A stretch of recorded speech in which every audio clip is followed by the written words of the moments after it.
Good morning good morning. সবাই যে যার বইপত্র বাইরে রেখে দিয়ে এসো, শুধুমাত্র স্কেল, পেন্সিল বক্স আর জলের বোতল নিয়ে আসবে। না, কার্ডবোর্ড তো অ্যালাউ নেই। ট্রান্সপারেন্ট আছে না, তাহলে বেঞ্চে লেখো। এমনিতে কত লিখবে সেটা তো আমি বুঝতেই পারছি। যাও, সব বাইরে রেখে এসো তাড়াতাড়ি। সারা বছর পড়তে হতো, একদিনে পড়ে কিচ্ছু হবে না। আমি সবাইকে এখানে খাতাগুলো দিচ্ছি, এর মধ্যে নাম, রোল নাম্বারটা ঠিক ঠিক করে লিখবে। আর কেউ কারো জায়গা থেকে উঠবে না, কোনো কথা বলবে না। আমি তোমাদের জায়গায় যাবো, গিয়ে এর মধ্যে সিগনেচার করবো।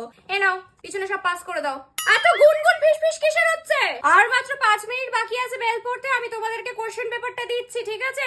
আমি কিন্তু কথার আওয়াজ শুনলে এক্ষুনি -5 করে দেবো হোল ক্লাসকে। এই যে থার্ড বেঞ্চ, ঘাড় ঘোরাচ্ছে কেন? কারোর কাছে যদি কোনো চিরকুট বা টুকলি থেকে থাকে সেটা এক্ষুনি বের করে দাও। কিন্তু আমি যদি ধরতে পারি তাহলে কিন্তু আমি ক্লাসের বাইরে তোমাদেরকে বের করে দেবো। আর পরীক্ষাও দিতে দেবো না, পুরো খাতাটা রিজেক্ট করে দেবো। এত কথা কিসে?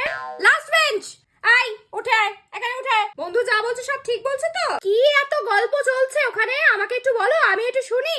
পুরো ক্লাসকে তুমি ডিস্টার্ব করছো। না, 1 ঘন্টার আগে টয়লেট যাওয়া যাবে না। আমি কিন্তু এখানে দাঁড়িয়ে আছি, আমি কিন্তু দেখতে পাচ্ছি। কি এসেছে সিলেবাসের বাইরে? এত কথা কিসের? কোনো কিচ্ছু আসেনি সিলেবাসের বাইরে। টেক্সট বুকটা পড়লে সবই বুঝতে পারতে। একটু ঘুরিয়ে দেওয়া হয়েছে, তাতেই আর বুঝতে পারা যাচ্ছে না? মাথায় কি আছে, গোবর?